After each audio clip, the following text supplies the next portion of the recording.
Welcome to Scoot. As a wholly owned subsidiary of Singapore Airlines, Scoot has been competing for over a decade now with the established low-cost airlines in the Asian region. But what sets Scoot apart from other budget airlines? In this video, we'll take a closer look at Scoot's offerings. So fasten your seatbelt, sit back and get ready to take a flight with Scoot. Our journey starts at Singapore Changi Airport. After a relaxing weekend in the futuristic garden city that never fails to amaze me, it's time to return to Bangkok. I'm super excited to be at Singapore Airport again and to immerse myself in a truly Singaporean aviation adventure. In March 2023, Changi was named the world's best airport for a record 12th time by Skytrax. Our 2.5-hour flight this afternoon aboard Scoot's new Airbus A321neo takes us from Singapore through Malaysia and the Gulf of Thailand up north to Bangkok. Unlike most other low-cost airlines, Scoot is flying into the newer and more modern Bangkok Suvarnabhumi Airport rather than outdated Don Muang. Our flight costs 324 Singapore dollars for 2 people and includes 10 kg of hand luggage, no check-in luggage and no food. Scoot does not charge a hefty additional fee for checking in at the airport, as it is the case with many European low-cost airlines. You will also search in vain for long queues, as Scoot is offering a fully automatic self-check-in that convinces with an intuitive and easy-to-use interface. In no time, we get our boarding passes and go through passport control, which is also fully automated. The automated immigration and emigration is available for citizens of 51 countries, including the United States, China, India, all EU member states, the UK, Switzerland, Thailand, the Philippines and Canada.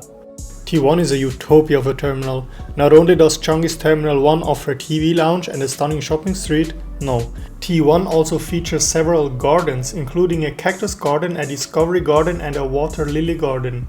In addition, Terminal 1 offers 2 transit hotels and a pool, also accessible to non-hotel guests for a small fee. Priority pass holders have 2 business class lounges at their disposal at Terminal 1. The Emirates Merhaba Lounge and the SATS Premier Lounge. Let's go for the SATS.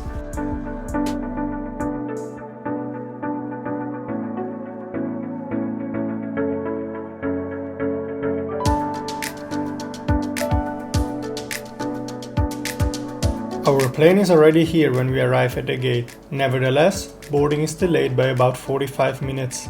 We will only commence boarding once cabin preparation is completed.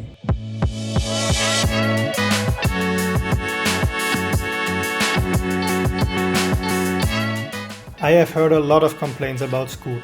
Some even call it the Asian version of Spirit Airlines, but my first impression is definitely positive.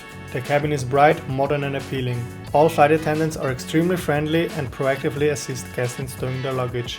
By budget airline standards, boarding is exceptionally civilized and the crew do a great job. It sounds weird, but somehow I am overcome by a kind of premium atmosphere. Unfortunately, it was not possible to buy seats for this flight while booking online or checking in, so I get no window seat. I asked the friendly flight attendant if I can sit in the free window seat opposite of me, which he agrees to. So instead of 14D and 14E, our seats are now 12A and 12B. What strikes me is that the seat has no seat pocket, which bothers me a bit because there is no storage space for my camera gear. The upside, however, is the optimized legroom, which is just about enough for my fairly long legs.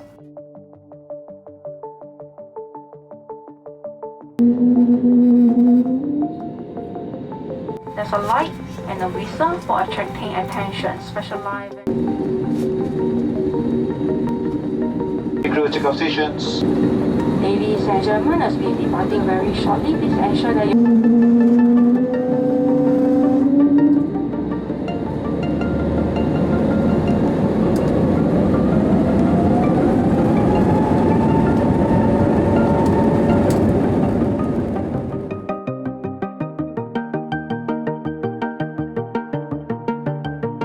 As announced by the captain, heavy shaking occurs after takeoff. Cabin crew, please take your seat.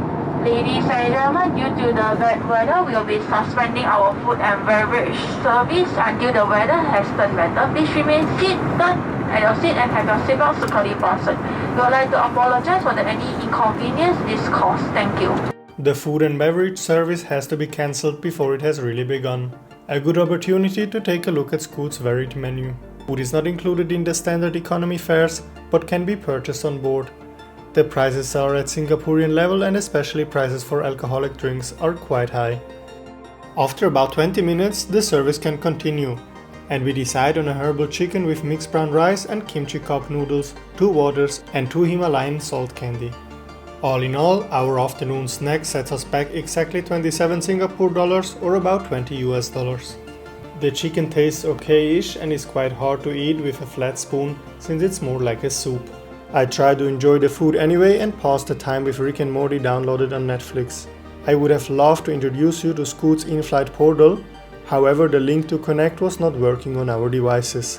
So instead, I looked down at the enormous Pratt & Whitney PW1100G turbofan engines that transport our plane northwards. They are beautiful, huge, and they are among the #1 most energy efficient engines in commercial aviation. Speaking of #1, I have to visit the restroom. The crew does a fantastic job at keeping the toilet at appealing condition. The toilet is relatively small, but it's clean and modern. Now back to my seat. We'll be landing in approximately 30 minutes. On behalf of the entire team, thanks for flying Scoot. Cabin crew, prepare the cabin for arrival. The flight attendants prepare the cabin thoroughly for landing and double-check very precisely that all instructions are followed. Before we know it, we are diving into smoggy Bangkok.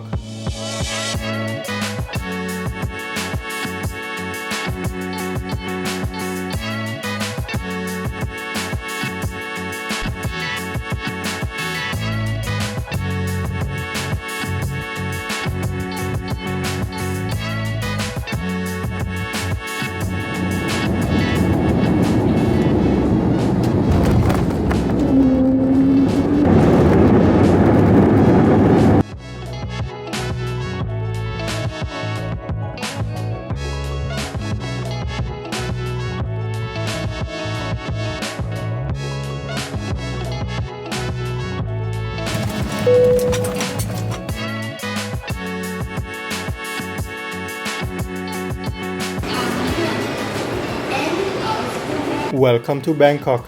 Although the flight was late and didn't exactly blow me away with an exclusive culinary offer, Scoot leaves a positive image on me. Scoot has quickly gained a foothold in the Asian low-cost market. Of course, this is not least to its parent company Singapore Airlines, but it would be wrong to say that Scoot has only succeeded thanks to its powerful mother.